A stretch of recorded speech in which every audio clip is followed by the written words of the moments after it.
Hi, welcome back to Box of Lights. I'm Ricky Royal and this is Kingmaker. This is the 1974 aerial version. Yes, this is nigh on a 50-year-old game.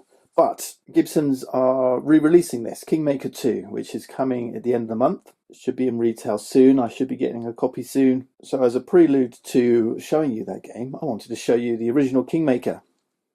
There's been a number of versions of this game. Like I say, this is the UK aerial version, the original 1974 version. If you're in the US, you're probably more familiar with the Avalon Hill 1976 version, which had a two-piece map. And then Avalon Hill did a 1982 re-release, which had a one-piece map. And then back in the UK, there was a TM Games version, 1983, and then a Gibsons edition. And it's Gibsons that are re-releasing now in 2023, 40 years later. There was an Avalon Hill second edition in 1988, but really the rules have not changed a great deal. The biggest change really was between the aerial version and there were actually in 1974 there were kind of two printings of this. There was a first printing which had a very minimal rule book. This happens to be the version I've got. It's not great, but you'll know if you've got the first printing or the second printing because mine is the first printing. Look at the rule book.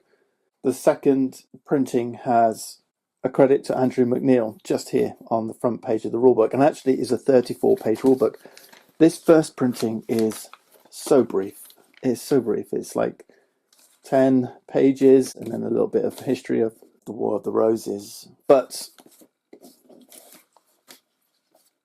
I'm going to teach you the second printing rules because it's the second printing rules that really carried on into the Avalon Hill and subsequent Gibsons versions. If you have this first printing, then really go and find a copy of the new rules or use this video because we're going to learn how to play today. Like I say, as a prelude to showing you the new version, Kingmaker 2, which has been developed by Alan Paul. You'll know him from Surprise Stare Games. And interestingly, this Kingmaker 2 version has some solo rules added. And that's what I'm going to show you. So what we're going to learn today is how to play the classic second printing aerial Kingmaker. Like I say, Avalon Hill rules are pretty much the same. They've just got a whole series of advanced rules layered on top. Otherwise, you're pretty much playing the same game. Interestingly too, back in the old days, they used to make all these components separately. So you may end up with some kind of hybrid version. I've got the original old printing. And one of the things that you'll notice if you look at the board up here in Newcastle, there's an extra little white line. This little border shouldn't be here. So if you see this little error, you know you've got a first printing of the first edition of the aerial version, which they subsequently fixed in subsequent printings. But you may find that you've got a second printing rulebook with a first printing board or vice versa because of just the way these games were put together back in the 70s. The other thing that's different here is that there were regional borders. So you might see a Welsh border here or a border for Devon and Cornwall, which is evidently missing from this first printing. So we kind of have to know. I mean, there's cards that refer to Devon and Cornwall, and if you're in the UK, you know where these things are, but if you're not, then you're at a little bit of a loss. And there's nothing in the rulebook to actually tell you where these different regions start and end. There is in the second printing of this rulebook actually. So there you go. So lots of different versions. We're going to learn how to play the basic game. We're not going to look at the advanced rules that get layered on by Avalon Hill. In fact, Ariel layered on some advanced rules and then Gibson did too. And when you pick up the new version, Kingmaker 2, which is, like I say, coming, we're in March 2023 right now, so it's coming at the end of this month, possibly into April. If you pick up this game, what you'll find is that there's a new version called Kingmaker II, which has significantly changed and improved the rules to bringing it kind of up to the modern era. But there's also going to be a second rulebook included called Kingmaker Classic, which lets you play this game. And the board in the new version will be double-sided. I'll show you when it comes.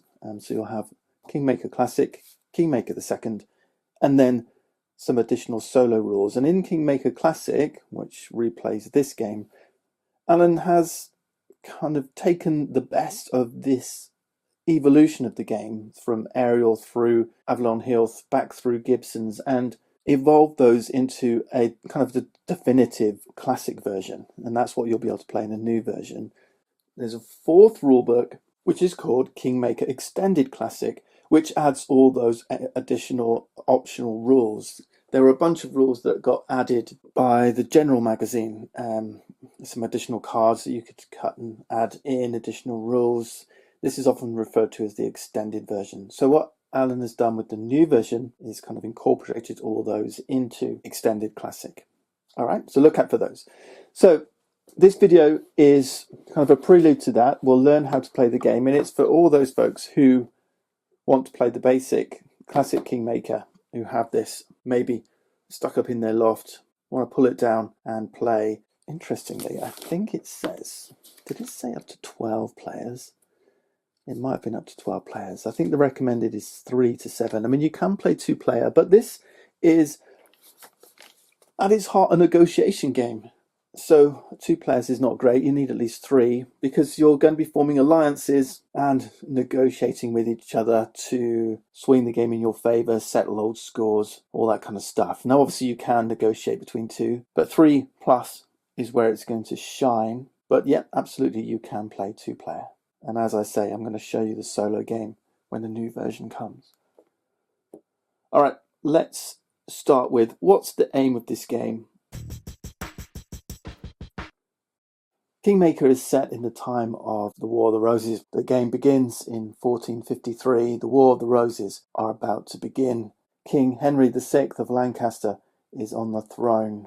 His queen is Margaret of Anjou, and she is regent to their son Edward of Lancaster, Prince of Wales. These are the Red Roses of Lancaster. Their rivals, the Yorkists, are headed by Richard, Duke of York, and his sons, Edward, Earl of March, his eldest son, his second son, George, Duke of Clarence, and his youngest son, Richard, Duke of Gloucester.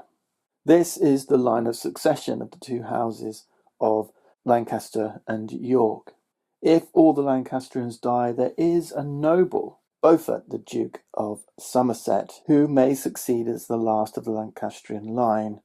We're playing the roles of nobles. We're not aligned with either of these houses, and this was part of the War of the Roses, that the power of England was in the hands of nobles who would change allegiances and ally with Yorkist one day, Lancastrian the next, as the winds of war changed. In fact, through the War of the Roses, there were times of conflict and times of peace.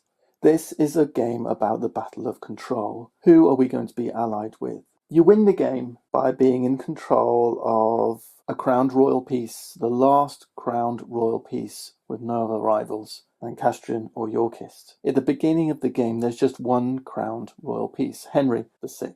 There can only be one crowned royal piece in each house. There are periods of the game when there could be 2 kings, a Yorkist and a Lancastrian. If the king should die, though, then you need to crown a new king, and that has to be done in line of succession. If you control the sole king, if there's only one crowned king, like I said at the beginning, it's Henry of Lancaster, you're in a powerful position because you can summon Parliament. If there's 2 crowned kings, a king can no longer summon Parliament. That can only be done by a player holding the office of Chancellor of England. We're going to talk about offices as we get into the game. Your nobles will assume these titles of office. So if there's 2 rival kings in the game, it doesn't matter where in the line of succession. Remember, these have to be eliminated for another king or queen to take the throne. If there's ever 2 crowned royal pieces, or indeed no crowned royal pieces, no one on the throne, then only the Chancellor can summon Parliament. A sole king can summon Parliament. And this is important because Parliament is the key to power. Taking more offices, having more troops, being more powerful, because you're going to need those offices, you're going to need those troops to eliminate your rivals. And we're going to learn about this as we get into the game. So keep that in your mind. Always remember your aim in the game is to have the last crowned royal piece, having eliminated all your rivals. A key to this is you cannot control royal pieces from 2 different houses. So if you control a Lancastrian and then take control of a Yorkist, you have to decide where your loyalties lie and eliminate the other, either switching allegiance or taking the opportunity to dispose of a rival. There is a third option, and this is where negotiations and alliances come in. You can hand over control of an opposing royal peace to an enemy faction. You decide the price. But you want to control these royal pieces. Royal pieces are your leverage. Royal pieces are your route to victory. Royal pieces can be crowned. And then if you're Chancellor of England, you can control Parliament. And that's important because if you can control Parliament, you can bend enemy nobles to your will, you can dish out new titles, you can get more troops. All right, so that's the basis of how to win the game. Let's learn how to play. We're going to start from setup and then we'll learn the phases of the game and how this thing plays. Step one is to place all the royal pieces on the board in the regions where they belong. The white lines divide regions. They're called squares. They're not all square-shaped. Some are far from square-shaped. These dotted white lines, they also separate regions. So this region here is bounded by a political border here and a river here. This is also a river, this black line, but this is a river that does not create a boundary to a region. All right, so this is a river that does. Henry VI of Lancaster starts in London, which is over here. We place them inside the building, if there is one, okay? This happens to be a city, the City of London. Margaret of Anjou happens to start here in Fotheringhay. Fotheringhay is a royal castle. Their son Edward starts here in Coventry. Beaufort does not start in play. So although he's a Lancastrian, remember he's only a successor to the throne if these three are eliminated. Otherwise he's a noble. He begins out of play here with the rest of the nobles. We'll come to the nobles in a second. Right, let's get the Yorkists up on the map. So Richard, Duke of York, starts in York. It's up here. Also a city. Cities are special kind of towns as far as the game is concerned. They have an extra large garrison. Again, we'll talk about that as we get there. If you're playing with the Avalon Hill version, you may find you've got square tokens for the royal pieces, by the way. So these octagonal ones are great for aerial. Incidentally, if you've got the first edition, the first printing of aerial rules, the win condition is slightly different because royal pieces that are not controlled by a player don't count towards that win condition. So if you've got the sole crowned royal piece and there's other rivals out here but they're uncontrolled, they don't have an impact. But in the second printing and the rules that we're going to teach you, and from every version forwards, every royal piece counted, whether it was controlled by a faction or not. And I'm going to show you how to control a royal piece by your faction in a moment. Right, Edward, Earl of March, eldest son of Richard of York, is over in Wales in Harlech, which is here. George, Duke of Clarence, also in Wales. He's in what's called an open town. We'll talk about that when we get there, in Cardigan. Again, there's a little strange anomaly on the map, and this got changed in later versions. The region of Cardigan in the aerial maps is two regions, bridged here by the town of Cardigan. In later versions, you'll see this as a single region. But here's George. He's here in the town of Cardigan. And then lastly, Richard of Gloucester. He's got a special home down here in Calais.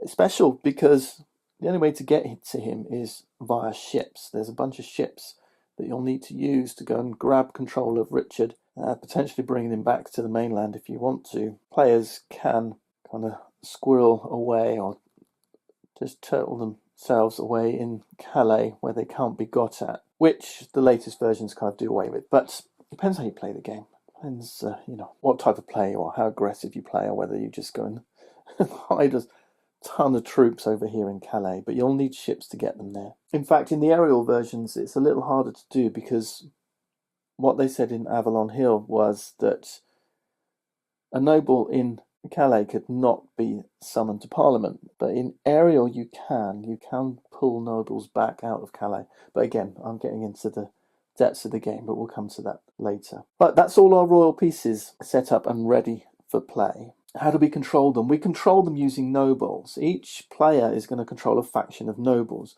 Nobles are your units. You're going to be moving them around the map. You're going to be trying to take control of towns and royal castles where royal pieces are. You're going to use towns as defensive positions, positions to launch attacks from. Your nobles will hold offices, and offices will award you with various numbers of troops faithful to that office. Your aim is to take control of towns where royal pieces are.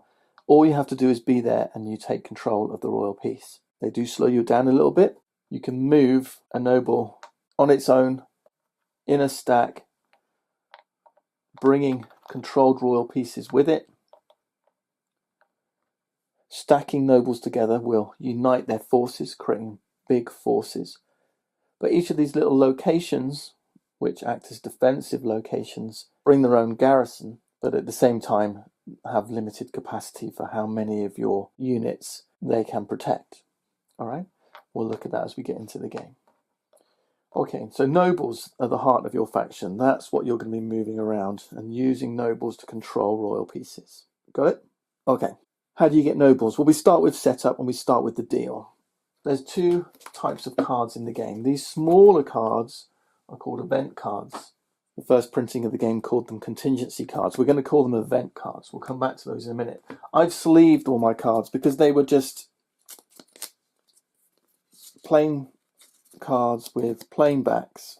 Right, in the Avalon Hill, they've got decorated backs, but they are difficult to shuffle anyway, so I've sleeved all my cards. And as they get older, they tend to get a little bit tatty, so that's why I've sleeved them. So these are in orange sleeves.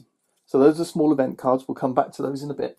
These bigger cards are called crown cards. The first printing calls them the noble pack, but we'll call them crown cards. We're going to deal 36 of these crown cards shared amongst the players. So if you're playing 2 players, that's 18 cards each. If you're playing 3 players, that's 12 cards each. If you're playing 5 or 7 players, you're actually going to use 35 cards. All right. So there's different kinds of cards. Let's have a look at the different types of cards that you can be dealt. We'll start with these. These are noble cards. Every noble has a shield. Every noble has a token with a matching shield. Think of them as your units. This is what your faction consists of. You're going to be moving these tokens around the map to control towns, castles, and royal pieces. Each noble comes with its own number of units. And also each noble will control different castles on the map. Chillingham, Rockingham, Berkeley, Conisbrough. Nobles, individual nobles can be given titles. These are title cards. Titles also bring their own number of units. So Earl of Kent brings 30 units, okay, for example. Notice Duke of Exeter has been coloured wrongly. They're all orange apart from Duke of Exeter. Depends which printing you've got of the aerial version. In one printing they corrected this and Duke of Exeter's orange as it should be. So I've got, like I say, first printing where errors abound. So Duke of Exeter should be orange. It's a title. What separates it is it gives control of a town. Exeter down here. So each of your nobles can be given a title. So I might say Berkeley, Duke of Exeter, okay, or Clifford, Earl of Kent. But they can only have one title. Right? Once they're given a title, that's it. They can't be given more than one title. Now, some nobles come with titles inherent, titles built in. So Fitzalan, Earl of Arundel, Earl of Warwick for Neville, okay, Duke of Suffolk, right, and so on, so on. They can't be given a separate title because they already have one, all right? But they come with higher numbers of units. And that's good because it means fewer crown cards to upgrade them, right? They're already upgraded. So that's nobles and titles, okay? One title per noble. The next type of card is called offices. These are the blue ones. Offices also bring a number of units. They also bring controls of towns. Some have special control with them. So, for example, Chamberlain of the County Palatine of Chester brings 200 troops in Wales. Admiral of England brings control of 2 ships. Okay. These are offices. These are offices. Right. We already learnt about the power of the Chancellor of England. They can summon Parliament when there's no or 2 crowned kings, when there's no sole crowned king. Right.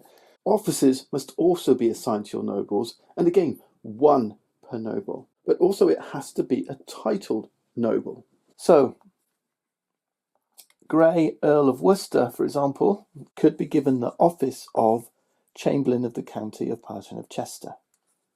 But he can also be Admiral of England. So that's 1 office per noble, and it has to be a titled noble. Right, that's offices. We talked about ships. We mentioned ships. The Admiral of England brings the Margaret of Lynn and the Christopher of Southampton. Those are different ships. There are chits to represent them. There's the Margaret, there's the Christopher. These allow you to move your troops over sea.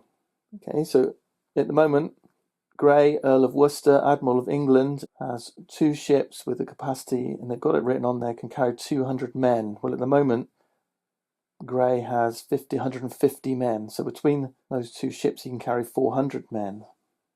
All right, so we can move this noble around. And in fact, someone could stack up with him and move along with him around the coast, in and out of ports, over to Calais to get Richard of Gloucester. Next are individual troops. These are mercenaries. So we've got a company of Scots archers,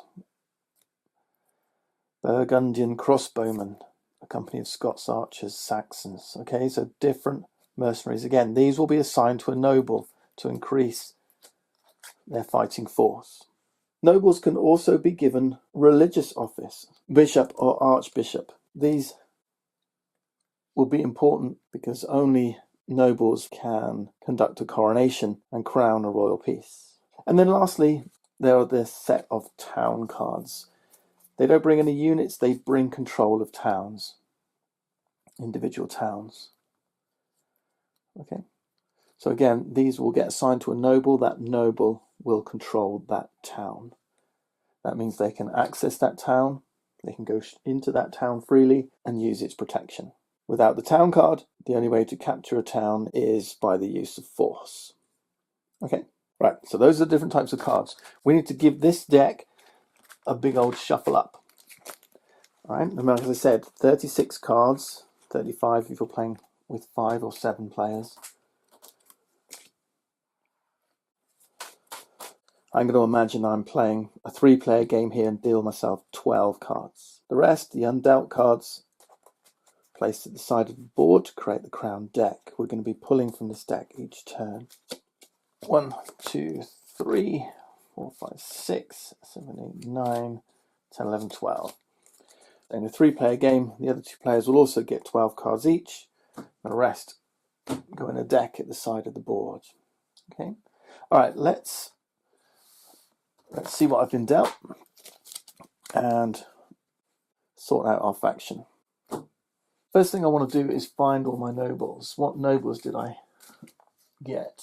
I want a few. Well, I've only got 3. 3's okay. Right, so I've got 3 nobles, Scrope, Holland, and Talbot. One is already titled. Talbot is the Earl of Shrewsbury. I've got some titles here to hand out.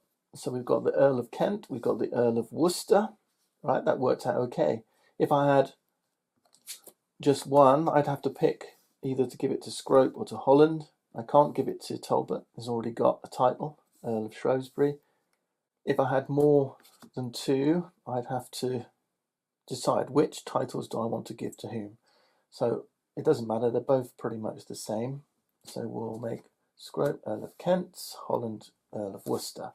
Place them like this because the important thing is that they each get 30 additional troops. That's the important statistic here. I can't do this, remember, because each noble can only have 1 title. All right. Okay. Now I've got a ship, I've got a town, and I've got some mercenaries. Let's give them to Holland. Okay. Now we've got some offices to hand out. They each bring 50 troops, and these are really good offices actually. I've had a good draw here. 3 offices, 1 per noble. We got a good draw. The Warden of the Cinque Ports. Yes, that's how you pronounce it. I know it looks like it might be Cinque or Cinque, but it's Cinque Ports. Warden of the Cinque Ports gets 2 ships, the Trinity, the George, each of which carry 150 men. And those are the 2 ships that this brings. Chancellor of the Duchy of Lancaster, they have 50 troops, but they also get 100 troops when they're within 3 squares of Conway. So you have to think about where you're going to place these guys. Conway, I know, is up in the north of Wales. These nobles are going to begin in one of these castles. Scrope begins in Massam, Holland in Compton or Kimbolton, and Talbot in Ludlow.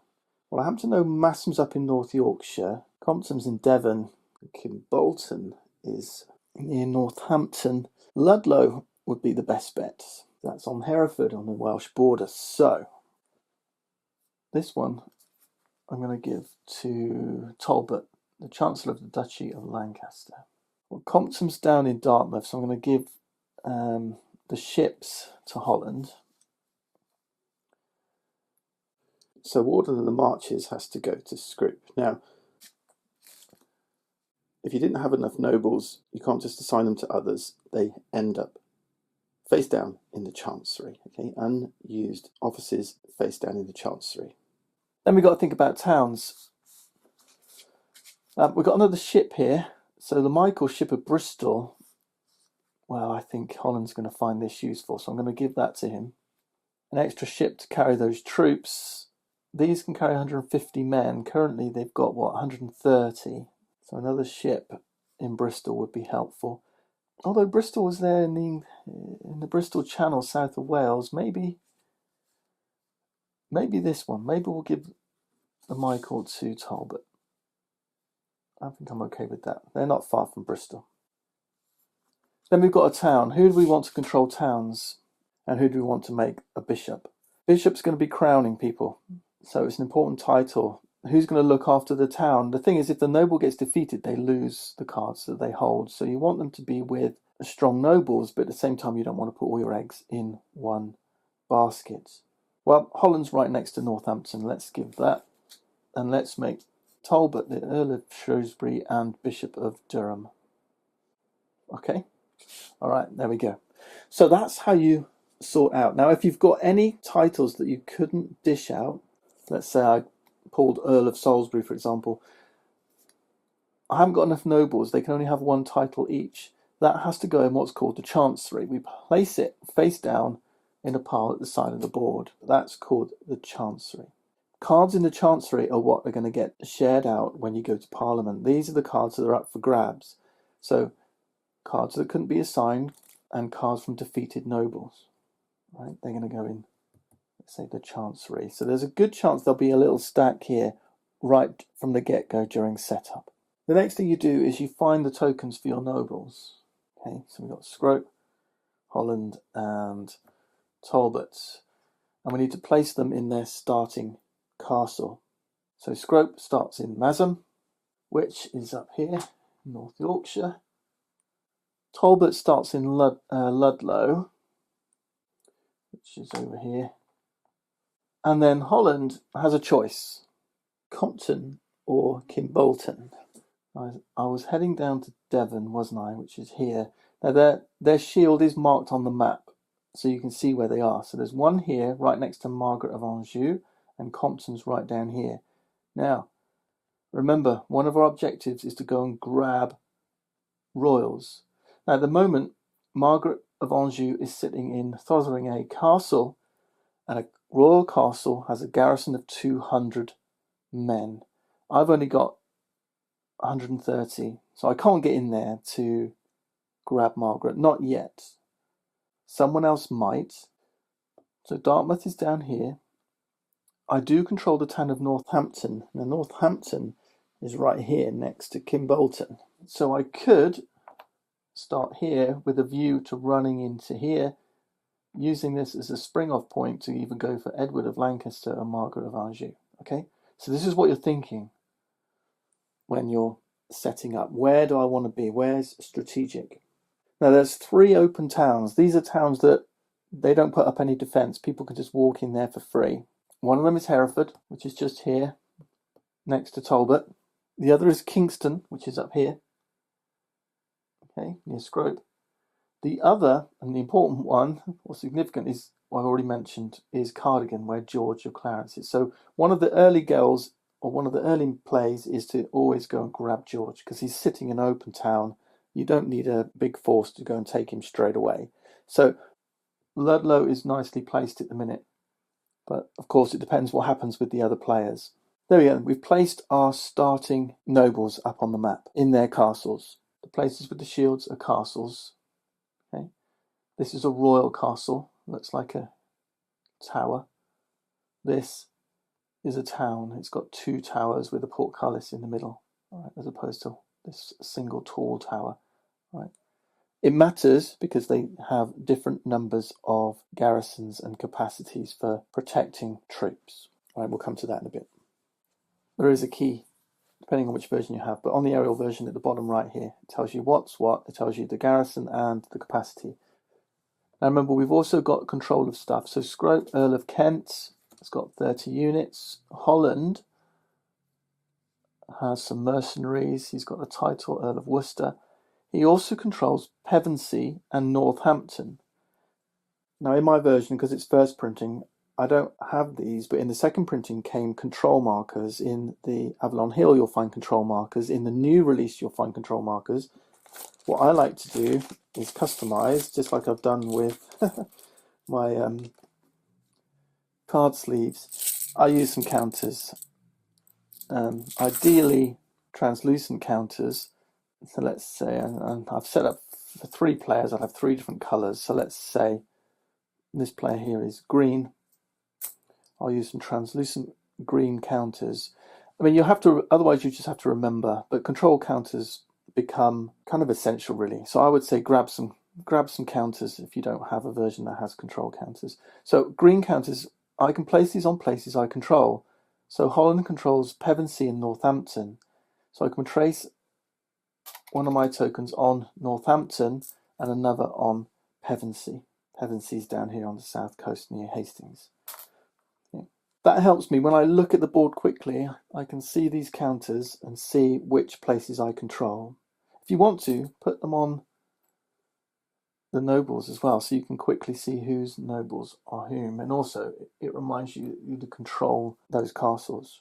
Right, what else do we control? So the Cinque Port and the Cinque Ports has got the Trinity and the George, but the George starts here in Rye. And there's a port here, so we place it in this port with the Trinity alongside it. Okay, so 2 ships here in Rye.